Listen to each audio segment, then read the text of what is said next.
Good afternoon. Good to see everybody joining our webinar today. Today, I have the privilege of introducing Kirk Rosberg. He's the owner of Torrance Bakery.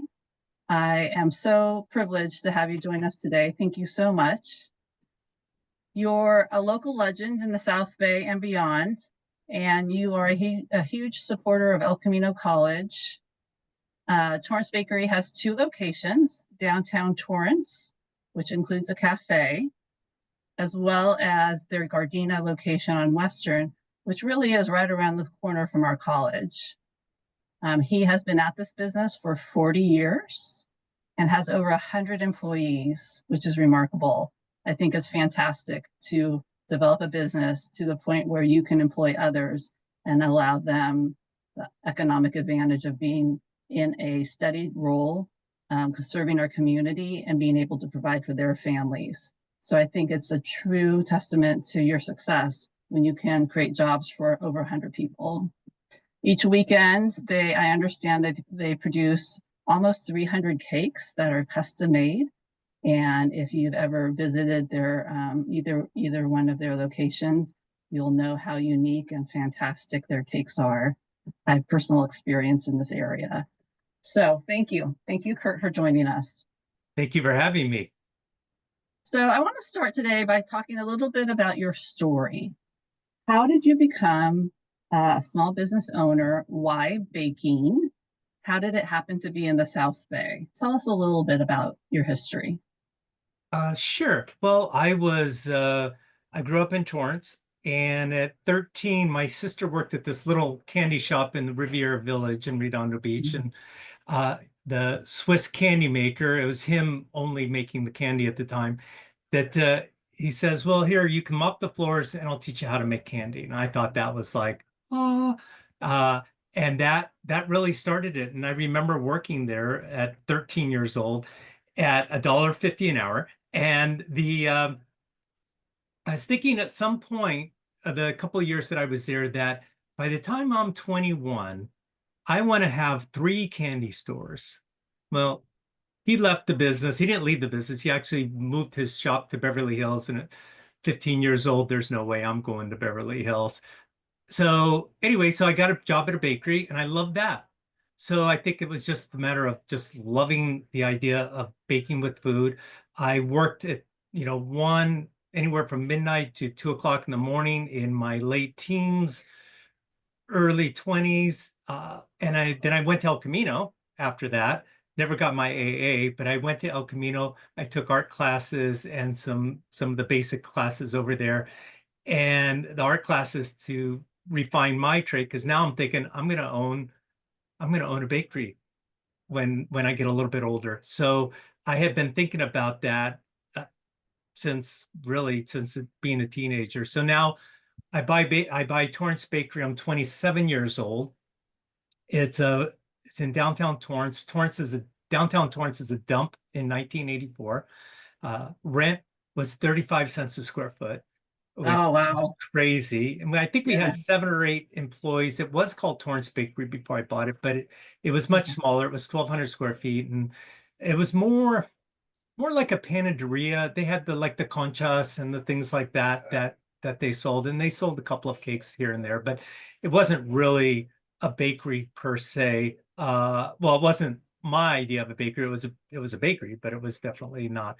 And then I have to say something beautiful about the previous owner also, in that he did not read or speak English, and how he could run a business. I can do both of those, barely, but I can do both of those.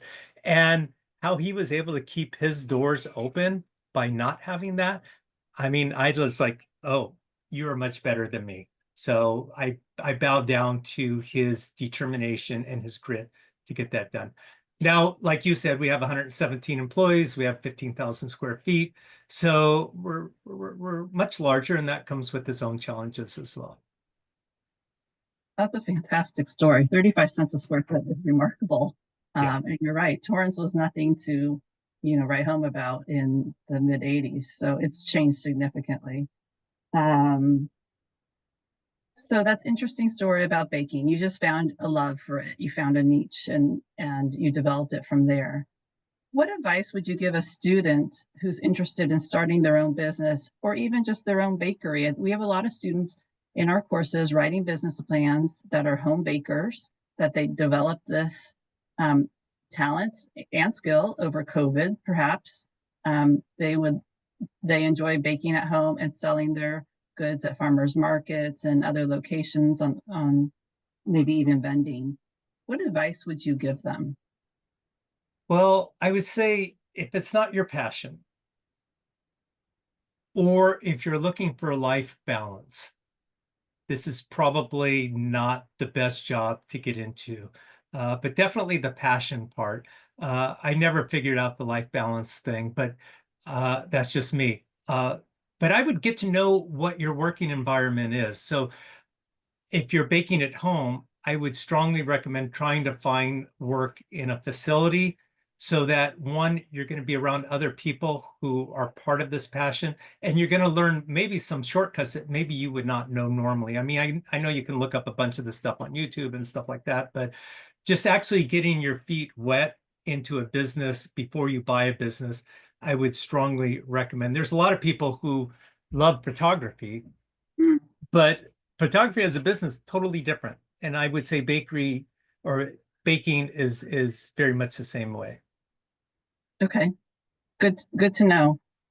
When you started and you were 27 and you bought this business, did you have some doubts? Was there fear? Sometimes in class we call it imposter syndrome. Did you think, what am I doing? Or you sound so determined and focused, you never looked back. What was it like? Well, I'll say this is like when you're younger, or when I was younger, I should say, is that, you know, my ego was this big and I felt I could do no wrong. I probably have more of that imposter syndrome now than I ever had as a youngster. And I think a part of that is good. And I think it's important. I think it's important to have a sense of confidence or ego as you start things. And I think it's important to let go of that ego as you get more mature in your own Mm, physical self and with your as your business matures, because you're going to need to rely on more people as you have more people working with you. yeah, that's a good point. Are there people that have been with you all these years? Pretty close. We just had a guy who left a year ago who was there from the very beginning. He came with the bakery. But we have several people over 30 years, and then we have a lot in the 20 to 30 year range. Uh, a lot more in the back of the house than the front of the house. The front of the house, the salespeople is a little bit more of a revolving door, which would be natural. And the nice part about that is we kind of want them to move on. We want them to grow into other businesses, other passions, or whatever it is, be it in the food business or be it outside of the food business. How do you find your talent these days? Because from what I hear, it's very challenging to find employees that are prepared to work in any role, and that want to work hard and share your vision. How do you find people? It's a little bit easier now. If you would have asked me that question 2 years ago, I'd say almost impossible. Now it's a little bit easier. Most of our hiring goes through Indeed, the that part, but Mhm, people come in and they'll, still go old school and want to ask to speak to a manager, and then we give them mhm. applications to fill out. So when they go through Indeed, we have a person who works remotely who kind of goes through all of those. What one looks like, or what we look like, or what we look at in a interview or in an application, if somebody's moving, every 2 months to a different job, then that does not bode well. That makes us feel like we're just there for a short period of time. And it takes a solid 2, 3 months to get comfortable working in the bakery anyway. I know just a bakery and you're selling stuff, but there's there's a lot of products that we make too, and it takes a while to learn that stuff. Do you ever hire apprentices to learn the trade? Uh, no, not anymore. We used to we Okay. used to have an apprentice program, And what that was somebody would come in and they would help out, and we'd have them do various things. And Mhm. that program has gotten so specific that it puts too much onus on the employer and not the apprentice to learn their Mhm. craft. Okay. So it made it a little bit harder. So we would just, somebody wanted to learn how to work in the bakery, we would just pay them. It's a lot easier. You train them yourself. Yeah. So as a business owner, do you have any routines, like daily habits or routines related to your business that you follow diligently to that you're very disciplined about that leads to your success? I am. I do that a lot. I find that any exercise, and I think it's important that we exercise our bodies as well. I got to do that at 5:30 in the morning. Otherwise, it's not going to happen. So I'll come home and I'll go, I'm not doing that. Or I'll try to get out in the middle of the day and, an emergency will happen, or something will happen. So if I don't do it in the morning, I'm screwed. I do keep a notebook, and I know that this is probably going to get laughed at a little bit, but I keep a notebook of a daily task for me to do. And that helps me get my thoughts uh, organized. And it also centers me too, because along with my to-do list on this are just some thoughts on just how to live uh, normally. Like there's a quote here, I'm looking at it here. It's like, let the problem solve me, or how you do anything is how you do everything. And so when I write it down every day, at least for a moment, I have that in my mind, and hopefully it carries me through. Honestly, sometimes it doesn't. And I go back, I go, well, I didn't let that problem solve me at all. I had a pity party.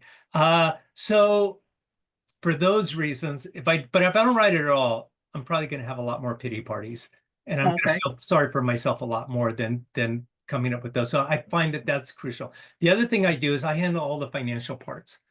And the Okay. reason that I do that is, we've been burned in the past with Mm. theft, and theft sometimes happens and it can ruin a business. So I won't go into a lot of details on that, but it's important to keep an eye on not only the products that you're making, but on the financial end of it. So I just want to share that I have a 3-ring binder because of the background. You may not be able to see it so well, but I have a 3-ring binder too. That's right here. That's my to-do list. I look at every day as well. And I That's think I awesome. need some of your quotes. I like the inspiration. So does that mean you do all your own bookkeeping? No, no, I don't have that, but we do have a bookkeeper here, and we also have an accountant. Uh, but I'll open up the mail, and I will also do the day's revenue when it comes in. So that then goes into an envelope, and then the bookkeeper will throw it into QuickBooks and do all of that bookkeeping stuff that happens. Our billing going out to whatever accounts we have and paying our bills. And then I will write, there's a lot fewer checks because so many things are paid online now. But Sure. we still probably write about 10, 11 checks that whatever purveyor we have doesn't take online payment. Right. Okay. So are you still involved in the pricing and determining how you set prices, how you rate, when you raise prices, and your cost of goods, and how you balance those factors? Yes, very much so. But we do it a little bit by committee now. We have a Okay. management team of 8 people on our management team, and we will look at this. The one thing that I'm super aware of is how expensive things can be. So we try to keep our prices as low as we can possibly take them. And when I say that, that also affects our margins as well. So we work between a great year for us, which we haven't seen in a little bit, is about 5% profit margin. Oh, wow. A medium to like, okay, well, we got through another year is about 3%.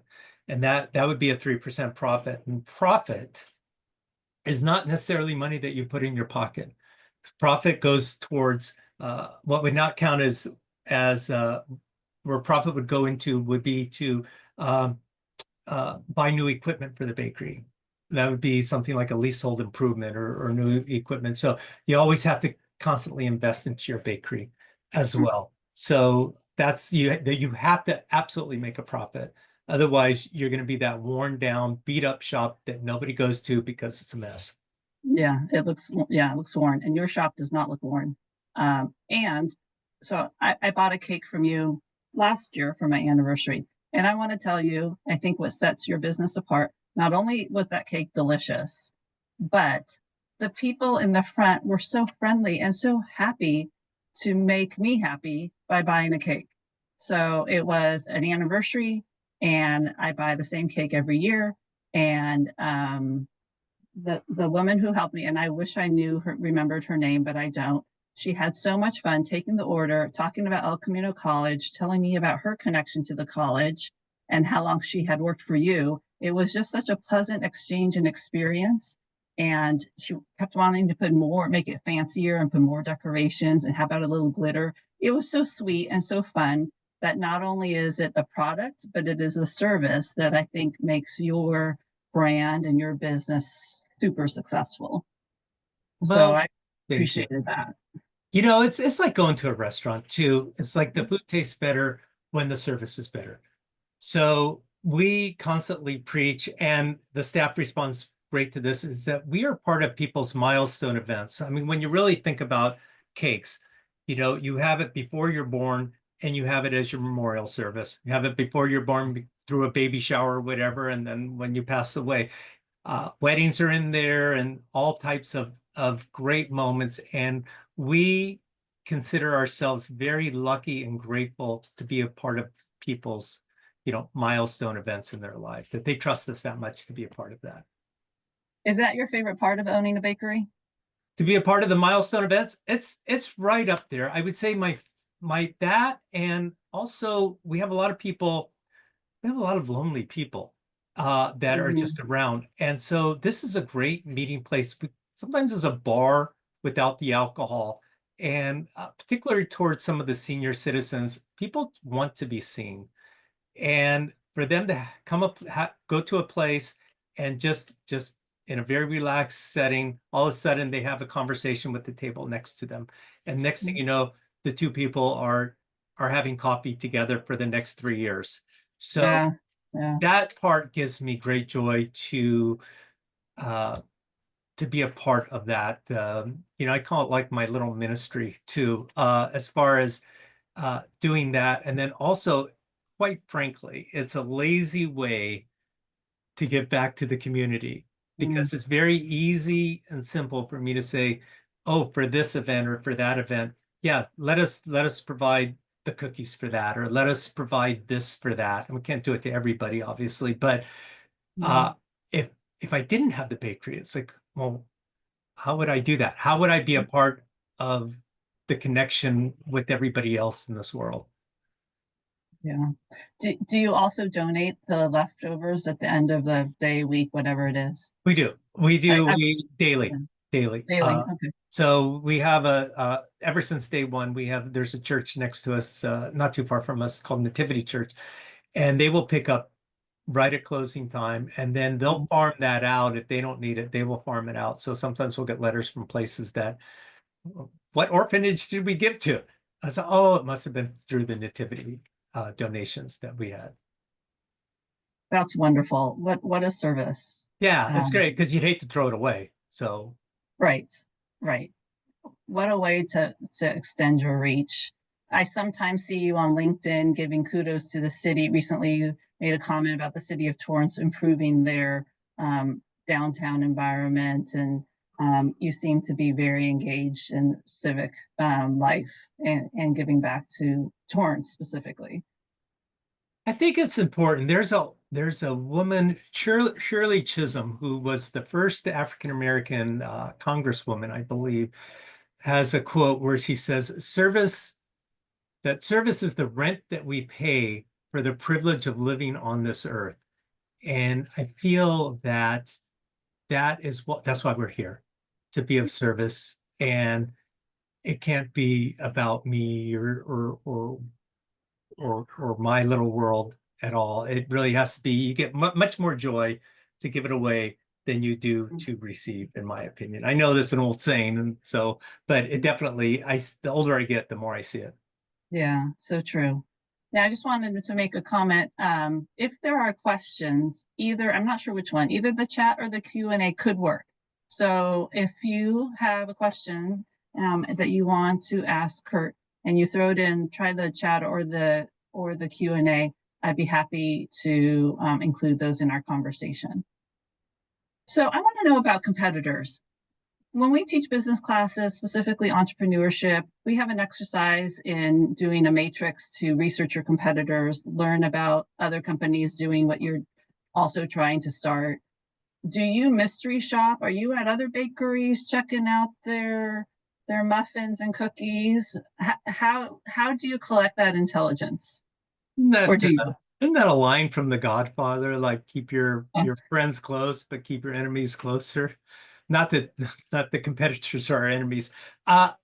Well, I think there's a lot to learn, not only from other bakeries, but really you could go to a dry cleaner and learn how to run a better bakery, or the movie theater, or whatever. Customer service is going to be customer service, how your product is displayed, how the upkeep of the building, all of those things does not have to be a bakery. That being said, we do network with a lot of bakeries around the nation. There's a group that we network with does about, each bakery does about what we do. So each of our little bakeries, we have our own little kingdoms. And then when we Okay. go out, we see that we have similar issues and joyful things as well. But if it's a place I don't know, I will go over there and I will buy something. And then I will introduce myself. I said, well, as the manager or owner there, just love to say hi, to let them know that I'm not really spying on you. And I'm just here to say you're doing a great job, or I really like how you do this or that. And then you have a conversation. And as you have the conversation, might make them stronger, and would definitely make us stronger as well. And when we're together stronger, then we're going to be better to combat people going to, say, Costco or something like that. So when the bakery down the street puts out a bad product, that is indicative in a lot of people's minds of how all bakeries are. So it's important for all of us to be stronger. So I don't know if I'd call them competitors, but we definitely, I definitely love other people stuff that from other places. It sounds like you're collaborators. Yeah, we definitely are. In fact, yeah, I was just talking to a bakery in Cincinnati earlier today about an issue, and it's like, yeah, about a uniform policy. And it's like, yeah, we got that problem too. So, and this is how we cured that problem. Yeah. Interesting. You are a Yeah. collaborator. Okay. That's excellent to hear. Because I'm not sure all people starting out see it that way. They see it more as a competitor. So that's good. That's great. I Okay. think what you will find though, in my small world, I think that the more information that you have, the more you're willing to share it. I have found that the bakers who are just starting out, or the bakers who have a smaller operation, they're a little bit more like close knit to that. And so they're protective of the little information without thinking of the bigger picture of gathering more information. Yeah, that's a good point. I'm going to bring in Dr. Mufitz. He raised his hand. He's my colleague in teaching business. And I'll see if I can unmute you, or you can unmute yourself. He had a comment that he wanted to add. Go ahead, John. I would just say, as a longtime resident of Torrance and Redondo Beach area, you're iconic, and you're an anchor to the community. And I have many generations of our family that have lived in Torrance, and you actually made your bakery made our wedding cake over 40 years ago. So I just really appreciate what you mean to the community. And hearing you talk about service goes to the heart of what business is all about. And we know and we really appreciate what you've done for our community. I appreciate that. You know, the old baker told me this years ago. He goes, you get up every morning, you work 6 days a week, you work through, you know, rain or sleet or snow, and after 40 years, you're an overnight success.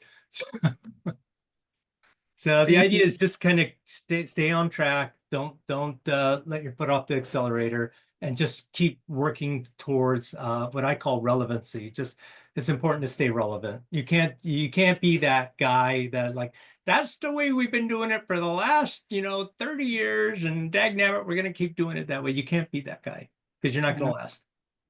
Yeah, so true. And thank you, John, for those comments. That's fantastic. How do you survive challenges? We've had some challenging years just recently. COVID, I'm going to assume it shut you down as well. There's Yeah. been some economic downturn before that with recessions, double dip recessions, some crises. How did you stay resilient in your approach and keep your doors open? Right now, it's egg prices. It's always going to be something. Yeah, it's always going to be something. Coffee prices too, coffee and chocolate Mhm. with all the stuff going on. But yeah, the one thing again, it's through suffering that we grow, whether whatever, in whether it's business or personal, when everything's great, you're not going to grow. When you suffer, you grow, and you have to go through the suffering to get to that. So COVID was definitely suffering. We lost customers, we lost some of our staff. Um, but we came out learning so much more. There are so many things that we have changed because of COVID that we did not go back to once COVID came through. I mean, just the way that we handle the line in the bakery to certain products that we sell and stuff like that. So we actually, while it was painful, I think it was a blessing in disguise. Okay. All right. That's fair. How do you manage the growth? I think one of the biggest challenges is growing the business, anticipating the demand and growing it and making that investment kind of sometimes on a leap and a prayer that the growth is going to be what you expect it to be. Yeah. How do you manage that? You've grown from many, many times over the years. Yeah, I would say slowly though, and I think that when you grow, sometimes you have to do some pruning along the way too. So we used to do close to 90 wedding cakes a week because we would go everywhere. We'd go to Santa Monica, or not Santa Monica, we'd go to Malibu, we'd go down to San Diego, we'd go to Catalina, we'd go all over the place. Whatever customer wanted, that's where we went. And 3 accidents later, we decided, you know what, our radius is too big. Let's focus on our our business a little bit closer to home. There's enough people here.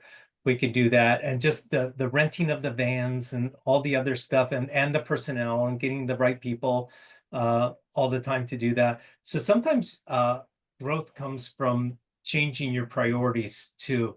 And it can't always be about revenue either. I can't tell you how many bakers I've talked to who opened up 1 shop, 2 shops, 3 shops, and then sold shop 2 and 3 to get back to 1, and said they've never been more profitable in their lives when they went to the 1 shop. So I think it's like that, figuring out how to handle the growth and letting other people grow with our growth, because you're that frog in the water, and then the heat gets turned up and it gets hotter, hotter, hotter, and this thing, it's just so hot that you're just, you're boiled, and you don't notice that. So it's important to have your staff kind of work with you again, take out the ego, and start going with a consensus rather than this is my kingdom and this is what we're going to do Mhm. type of thing. Okay.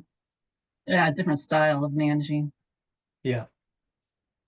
I'm wondering if any of the popular TV shows around baking affects or impacts your business. The Great British Bake Off would be my favorite because they're so kind and warm to one another. But there's Cake Wars, there's the Cake Boss, there's, I'm sure, 5 other ones that I don't have at the top of my head.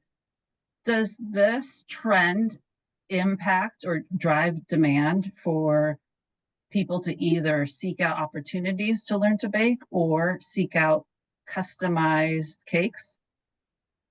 There's a little bit of that. And we do a lot of customized cakes, and the customer, the funny line here is the customer will say, why does it cost so much? It only took the guy on TV 35 minutes to do it. And it's like, well, that's reality TV is not reality TV.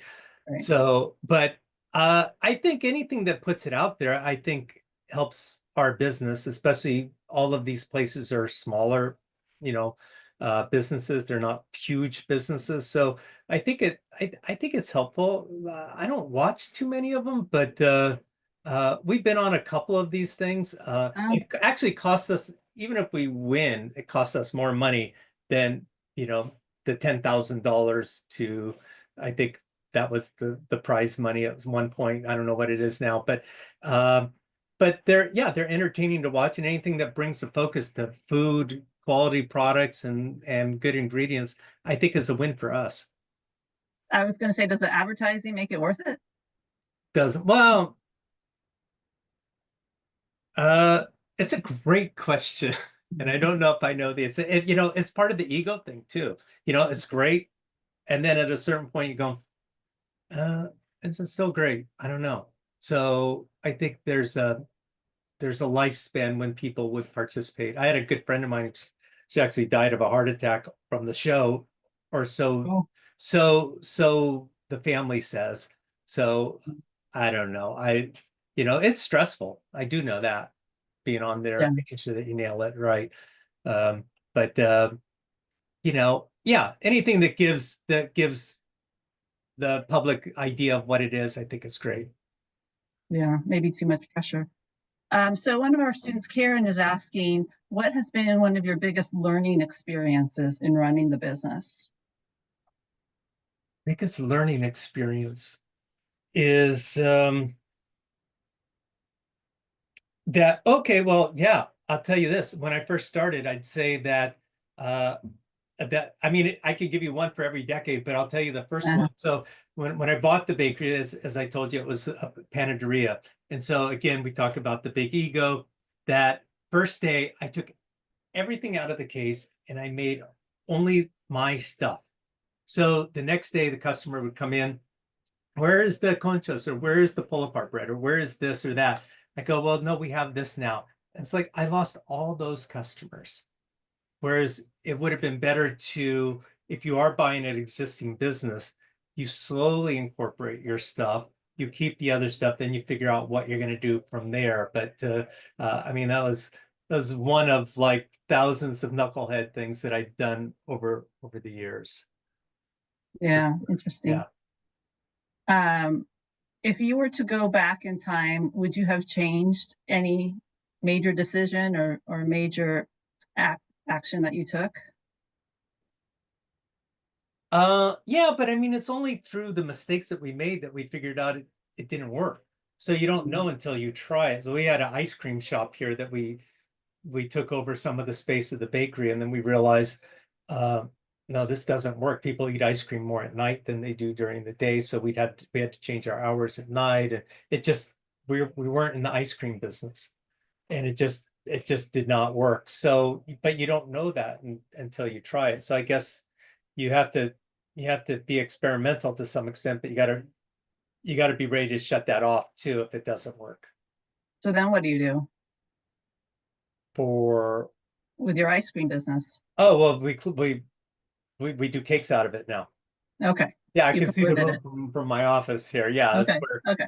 it's the overflow for where our cake decorators work. Okay. Yeah. Okay. Got it. All right. Let's see, what else did I want to ask you? I wanted to point out that you did teach El Camino. I looked it up, 2010 to 2013. You came and worked, I believe it was community education, which is our non-credit community outreach opportunities. Tell us, do you remember that experience that you could tell us about? I do, and I loved it. It was Uh, great. We had like, I want to say we had an average class of about late 30s, early 40s each time. And it was great. We used the Gardena bakery. So they were actually working in a bakery. They worked on their basically their own tables and stuff like that. And we taught them how to decorate out of frost, the basics, and then going from there. And I think we had 3 different levels of cake decorating as we did it. I stopped. The reason why I stopped doing that after about 3 years is that I found that we were teaching our competitors more so than I was teaching my own staff, because I come from a cake decorating background, more so than and I'm going, I should be teaching my staff this, and again, I don't, it was great to do and it had its moment and I wouldn't take it back, but I wouldn't continue doing it either. Okay. Yeah, that makes sense. Don't ask me the follow-up questions like, well, did you spend all that time that you did to prep for your class and teach the class working with your own people? And the answer would be no, I didn't. So, but that was my logic for stopping it though, too. Yeah, that makes sense. But your wife does have a connection to El Camino too. She Would you did. like She to got her share? nursing degree there at El Camino, and she's been a nurse for 40 some years as well. Which is amazing. We need more nurses, Yeah. caring nurses in every industry these days. So that's super impressive. We still do have a very strong nursing program in the same building that we're in business. So that's fantastic. I have to tell you, it's great to be married to a nurse too. I bet. Yeah. Helps out with a lot of things that come up Yeah. at home with your kids and Yeah. you. Yeah. Yeah. Braden is asking, how did you manage your time when starting your business before you were making profit or making a sustainable profit? It's a great question. So almost the first 2 years, I was making hardly anything, just enough. I actually moved back in with my parents actually, and stayed there to do that. So I made everybody else made more money than me the first 2 years because I needed to, one, we weren't making any money. I had bills to pay. I had a loan to pay off because I bought the bakery on a loan too. And I didn't even have a credit card or anything. So I needed to build up stuff. And then we expanded quite a bit very quickly too. So just the construction costs and stuff like that. So the idea is if you can live cheaply and not spend money as soon as it comes into your cash register, that's the most important thing to do. You have to build up a reserve. And again, that's what got us through COVID as well, in that having somewhat of a reserve so that we could pay all of those bills. But you got to live below your means too. And I think that's important. I know of very many bakeries who maybe didn't do that. And cash flow is one of the biggest reasons places go out of business too. So you got to have some cash flow available because you don't know when the next stock market crash will be, or these things come out of the blue. So, or paying for eggs and stuff like that. So I hope that answers the question. Yeah, I think so. How do you keep up with all the trends? There's different characters that kids want their birthday cake to look like. It's not Mickey Mouse and Minnie Mouse anymore. Like when I was raised, there's so many other shows on and influences that are popular. How do people stay up with all of that? I think it's a lot easier, to be honest with you, now because of social media being what it is, that it's very easy to see what is trending right now. So again, we strive not to be overly trendy, but to be relevant, something that's going to have a little bit more legs to it than, the instant there and out. A while back, I think 2 Christmases ago, there was the hot chocolate bombs where you would plop it in there. Do you remember that? And there's just been a bunch of other things that are somewhat trendy, but you got to be ready to let go of those too when that trend fails. But I think we like more lasting things that will last for a few years. Yeah, good point. How do you you manage the risk? We talk about risk management in terms of protecting yourself with appropriate amount of insurance and anticipating other issues that might come up. Yeah. What do you suggest? I would say, because we've had all that, we've had losses. I had a friend of mine who has a bakery larger than mine. He goes, if you haven't been sued, you are an unsuccessful business. So it's kind of a sad state, but you have to do everything differently that way. You have to be prepared. You have to make sure everybody's safe, which is important. And you have to make sure that your customers are safe and that all your equipment is up to date, which is all a great thing. And if you go back 40 years, that was not the case as much. So it's nice to be held in check a little bit more. Now, with that comes some of the frivolous stuff as far as lawsuits and stuff like that. So it gets, or maybe a fraudulent workers' comp claim. So those are really annoying. You just have to make sure that you're well insured. And even then, those things slip through the cracks. We had one incident where somebody was embezzling money, and we were on the brink of not making it. Mm, So it's important to be vigilant, to be present, not only for the bakery, but for your staff. So I think just showing up is important to do. And I don't know, I really admire people who can, do this in a different state or remotely or something like that. I'm not that bright enough to do that. So I think it's important to be present. yeah, I'm not sure that's intelligence or just you know how to run this successfully. I mean, obviously you are smart enough, and hands-on is one way to ensure your success by being there, by developing relationships with your employees, Yeah. and I think that goes a long way. So sometimes you just get lucky too. So Mm, I'll share a quick story. I bought the bakery in October. In November, the oven breaks. I only had one oven. The oven breaks. I called the bakery supplier. I go, I need repair on this oven. It's not working. And the guy just laughs. He goes, that model number you just gave me has not been around for like 50 years. You just have to buy another one. I go, buy another one. I spent everything. I spent everything on this bakery just 2 weeks ago. And I don't even own a credit card. And so I have no money. And I talked to a bakery supplier and I said, I have no money or anything, but I need a new oven. He goes, I'll put one in for you. You pay me when you have the money. And it's like, who does that? Who does that to a 27-year-old who has nothing and no history of success or anything? And so one of those that always sticks in my mind about the kindness of others.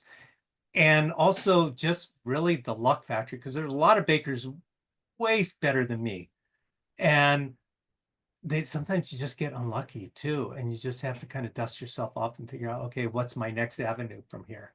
So, you know, I don't know how to figure all that stuff out in the big picture, but again, sometimes you just get lucky too. yeah, lucky, and you've developed that relationship. I mean, that can last you a long time. You know the value that they shared with you and how they kept your business in business when there weren't a lot of other options, um, maybe with money. So that's a great example. How did you learn how to manage people despite, in addition to your technical skills of baking and delivering all these goods that you have? How did you learn how to manage?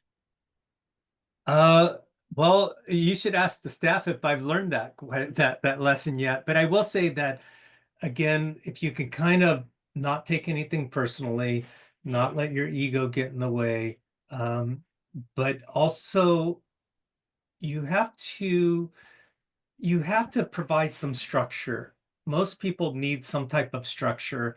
And again, like the uniform thing, people will always press the envelope a little bit, but then everybody is watching everybody. And I think that's if you're to answer your question is to know that everybody is watching everybody makes me, I think, a better manager because my actions aren't just a one-on-one, it's everybody knowing it.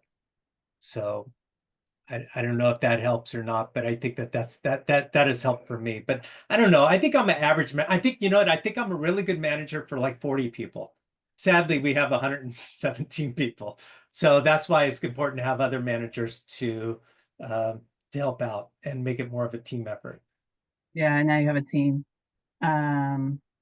Okay, well, I think we're starting to wind down our time. There was one other question here about, it's kind of interesting one. I haven't seen this, but this student is saying that they see a lot of AI cake photos going around, and then bakers try to attempt to replicate the cake, but it's challenging. Have you gotten into any situations like that where, you know, the artificial intelligence is creating these concepts that can't be replicated? I have not noticed that. We do a lot of photo imaging on cakes. So we have our own graphics team here.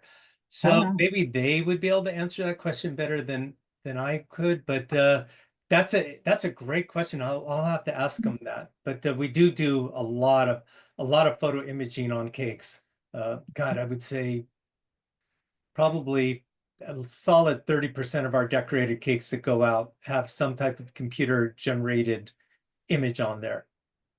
So they want to put the picture of the child who's having a birthday on their cake. Is that the concept?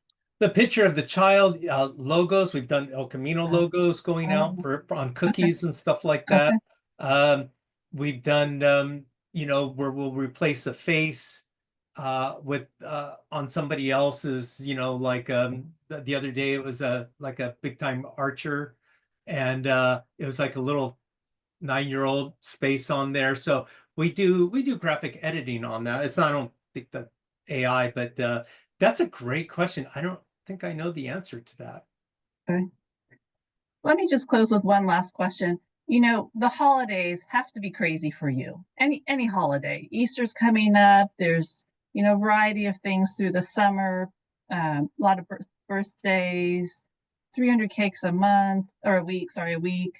How do you handle the logistics of peak periods of time and then slower days? How do you manage 300 cakes a week and then you have Easter on top of that or some other holiday, whatever that Valentine's Day is a big one, whatever that may be. Valentine's Day, actually one of our busiest days of the year, along with Thanksgiving. They kind of compete for the busiest days of the year. And don't forget graduation, huge Ah, time for us. So all the way from May, of course, that's stretched out for like a 6-week period, but graduation time is a huge time for us.